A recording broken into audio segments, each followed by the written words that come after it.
पाकिस्तान और श्रीलंका के दरमियान वनडे सीरीज का मैच जो स्केड्यूल की तब्दीली की वजह से कल नहीं हो सका, आज हो रहा है। हमने ये कल सब आपको बताया था और मैदान में मुकाबला जैसा भी हो, लेकिन हम तस्लीम करेंगे कि मेहमान टीम ने हमेशा की तरह पाकिस्तान से दोस्ती निभाई। हम उनका शुक्रिया दोबारा से अदा करेंगे कि thank you for being with us, for staying with us and for being there actually in the time और एक्चुअली बहुत अच्छा शुक्रिया तो आज जो स्पेक्टेटर्स आएंगे वो अदा करेंगे, वो हमारे खिलाड़ी भी अदा कर चुके हैं। आपको पता है हर एक की वीडियोस आ रही थी। No, it's a very big deal. मतलब ऑब्वियसली जो कुछ हुआ और जो इनके तासुरात थे कि हम वापस जा रहे हैं नहीं जा रहे हैं, बहुत बातचीत हुई, but they decided to stay, so it's a very big thing. और ऑब्वियसली हमें इनका शुक्रिया भी करना चाहिए।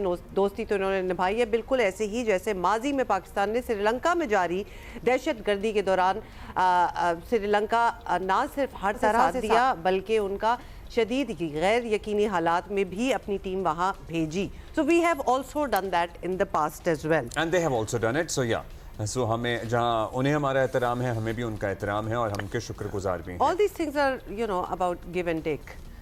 सो चले इस पे बात करते हैं। राशिद भाई हमारे साथ हैं। तो आप तक पहुंचे ही हैं, कल से चल ही रहे हैं। राशिद भाई हमें ज्वाइन कर चुके हैं, सैयद याह्या हुसैनी हमें ज्वाइन कर चुके हैं। आप दोनों का बहुत शुक्रिया। Good morning to you guys.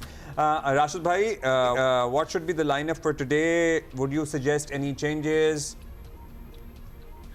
हाँ करनी चाहिए। फ़खर जमान की जगह हसीब या रिजवान की जगह हसीब को ट्राई करना चाहिए, क्योंकि ये बेंच पे तो काफ़ी वक्त से टीम के साथ मौजूद हैं। फैसल अकरम है एक और जो कि यंग है लेकिन खेल नहीं पा रहे, और फ्यूचर के लिए हमें प्लेयर डेवलप करने चाहिए, हम कर नहीं पा रहे हैं। जो प्लेयर सर्टन प्लेयर्स हैं वही खेल रहे हैं। सुफियान मुकीम को हमने खिलाया, बहुत अच्छी परफॉर्मेंसेस दी उन्होंने, एक आध मैच ख़राब किया, वो टीम से बाहर हो गए। तो हम चाहते हैं कि यंग प्लेयर्स को भी साथ में लेके चलें।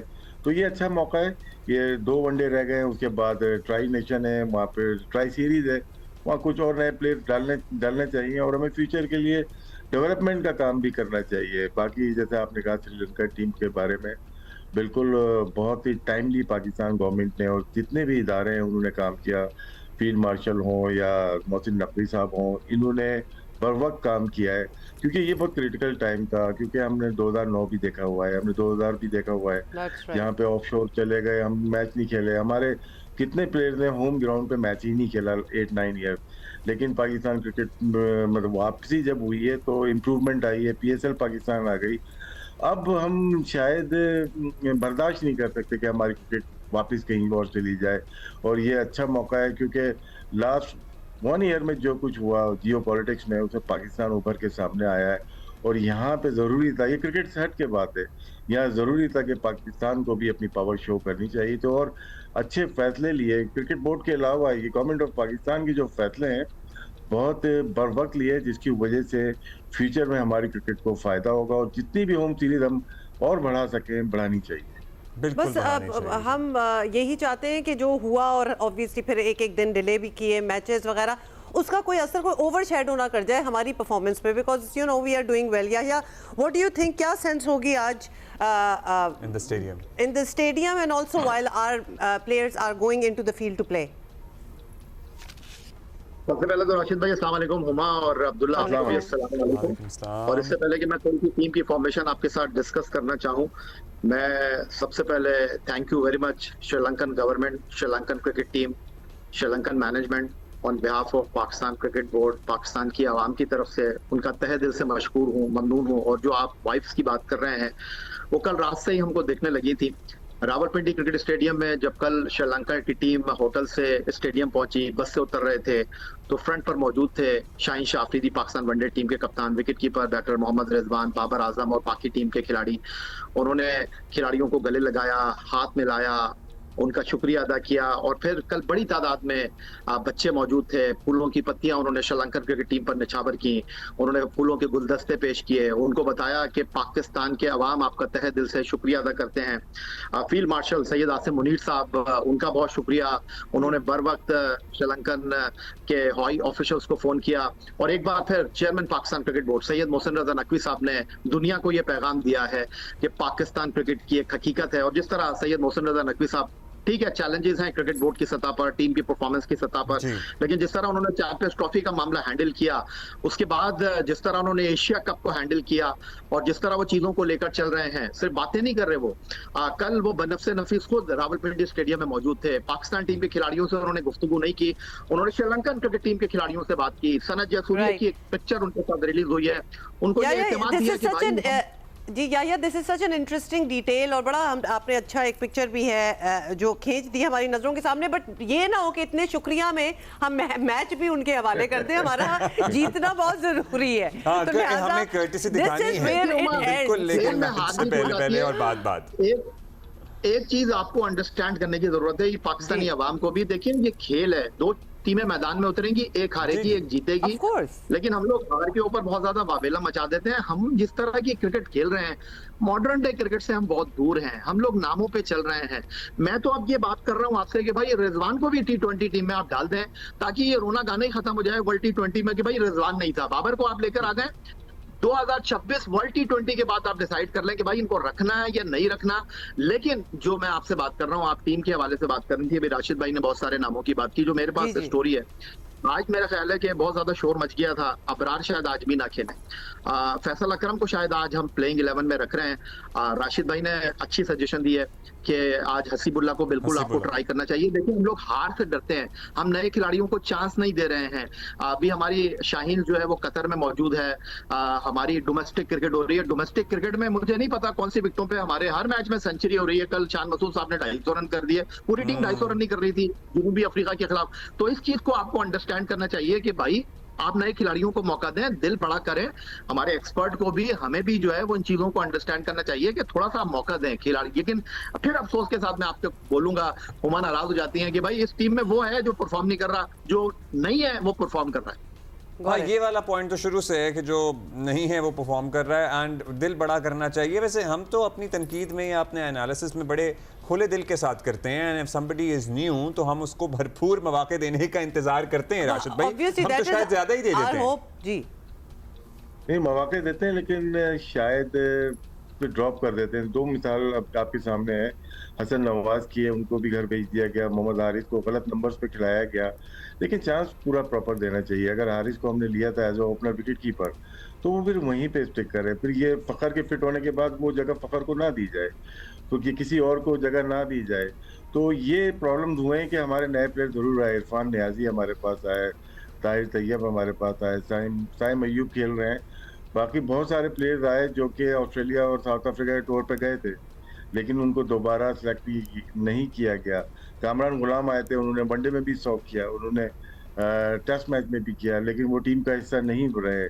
तो बहुत सारे ऐसे नाम हैं जो कि टीम का हिस्सा होना चाहिए थे और बिल्कुल फेड आउट हो जाते हैं। एंड हमसे मुराद ये थी कि शायद क्रिकेट बोर्ड इतने मौके नहीं देता। एक तासुर होता है ना कि जी मीडिया तनकीद करता है अगर हार जाएं, तो मेरा ख्याल है कि मीडिया बड़ा नहीं, मीडिया बड़ा हल्का हाथ रखता है नए खिलाड़ियों के ऊपर। मेरा तो ये ख्याल है कि मीडिया बड़ा हल्का हाथ रखता है। शायद क्रिकेट बोर्ड को ज्यादा जल्दी होती है, मीडिया उतनी तनकीद नहीं कर रहा होता कि इनको हटा दिया जाए यहाँ से। राशिद भाई,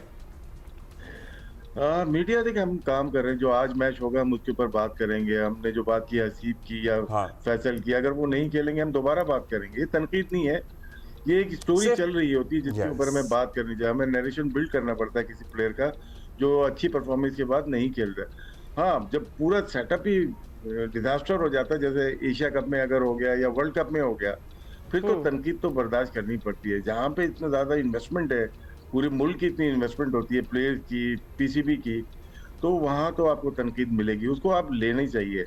हाँ, एजेंडा बेस नहीं होनी चाहिए कि मैं अगर किसी खास प्लेयर 2, 3, 4 प्लेयर के खिलाफ हूँ और बाकी को मैं बचा रहा हूँ, वो फिर आप अपनी जॉब के साथ सिंसियर नहीं है। What about you, या आप भी तो अपने शो पे मतलब वो तनकीद भी होती है और पॉजिटिव क्रिटिसिज्म जिसको हम कहेंगे, and that is what we try to do as well. उसके बावजूद चेंजेस हो ना हो, लोग प्लेयर्स आते हैं और फिर गायब हो जाते हैं, मतलब चांस भी नहीं दिया जाता। What do you have to say? और हम यहाँ बैठ के उन्हें याद कर रहे होते हैं कि देखो वो आया तो था लेकिन उसको सही मौका नहीं दिया गया, सही नंबर पर नहीं खिलाया गया। सो या अब्बास आफरीदी की कल हमने बात की है। देखिए, किसी शायर ने खूब कहा है कि अर्श वाले मेरी तौखीर सलामत रखना, फर्श के सारे खुदाओं से उलझ बैठा हूँ। देखिए, बतौर साफी हमारे पास स्पेस ही नहीं है। अगर हम किसी की तारीफ करेंगे, अगर हम किसी की तौसीफ करेंगे तो कहेंगे कि भाईजान लिफाफा ले लिया है।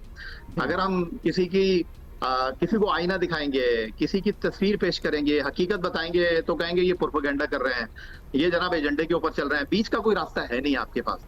तो जो भी बात होती है, जितना हम जानते हैं, जितना हकाइक है, जितना आदादो शुमार है, उस तनाजुर में हम गुफ्तगू करते हैं। लेकिन यहाँ पर मैं एक चीज जरूर कहना चाहूंगा, हमने कप्तान चेंज कर दिए, हमने खिलाड़ियों को अंदर बाहर कर दिया। मेरा ख्याल है कि अब क्रिकेट बोर्ड को एक चीज का फैसला कर लेना चाहिए। अलीम डार, आकिब जावेद, असद शफीक एंड अजहर अली, इस सिलेक्शन कमेटी को तो सबसे पहले खत्म कर देना चाहिए। क्योंकि अगर हम हारे हैं तो इस सिलेक्शन कमेटी के मुंतखब खिलाड़ियों को ही लेकर हम हारे हैं। क्योंकि इस सिलेक्शन कमेटी के फैसलों की वजह से ही आपकी टीम स्ट्रगल कर रही है। क्यों टीम में कोई आ जाता है और क्यों टीम से कोई बाहर हो जाता है, इस सिलेक्शन कमेटी के पास कोई जवाब नहीं है। ये पहली सिलेक्शन कमेटी है पाकिस्तान क्रिकेट बोर्ड की तारीख की जो आकर मीडिया में अपनी टीम को डिफेंड नहीं कर पाते, बता नहीं पाते कि कौन टीम में क्यों है और कौन टीम में क्यों नहीं है। ये एक आने जाने की वजूहात जो है ना वो वाकई फिर हम ढूंढते रह जाते हैं, फिर हम यहाँ पे तज्जिया कर रहे होते हैं कि क्यों गया है, क्यों आया है, और पर्टिकुलरली क्यों आया है वाला ज्यादा एम्फेसिस होता है। जी राशिद भाई, आप कुछ कहना चाह रहे हैं? नहीं, यहिया ने बहुत अच्छी बात की है और ये बात शुरू हो गई है कि हर कोई चेंज हो रहा है। 4 कैप्टन चेंज हो गए, कोचेस चेंज हो गए। एक साल के अंदर ही आपने देखा होगा, हमने बातें भी की। सिलेक्शन कमेटी वहीं पे है और जो सिलेक्शन का मेयार होता है वो 11-12 प्लेयर तो मैं और आप ही शायद यहाँ टीवी पे बैठ के लाइव शो में कर देंगे, लेकिन बाकी की जो आपके बेंच होती है ना स्ट्रेंथ, वो भी उतनी पावरफुल प्लेयर होने चाहिए कि आप हर वक्त खिला सकते हैं। वो ड्रॉप हो जाते हैं जो बेंच पे होते हैं और फिर वो वापस नहीं आते। तो यही एक जो नहीं खेल रहे होते वो ड्रॉप हो जाते हैं मौका मिले बगैर। कमेटी पे उनको ट्राई भी नहीं किया जाता। सिलेक्शन कमेटी में नजरसानी होनी चाहिए। बहुत शुक्रिया आपका राशिद भाई, thank you Yahya Husaini for being with us and we had a break here. Good luck to team Pakistan. अच्छा, एमडी गेट के हवाले से हमने जरा बात करनी है आगे चलकर। We will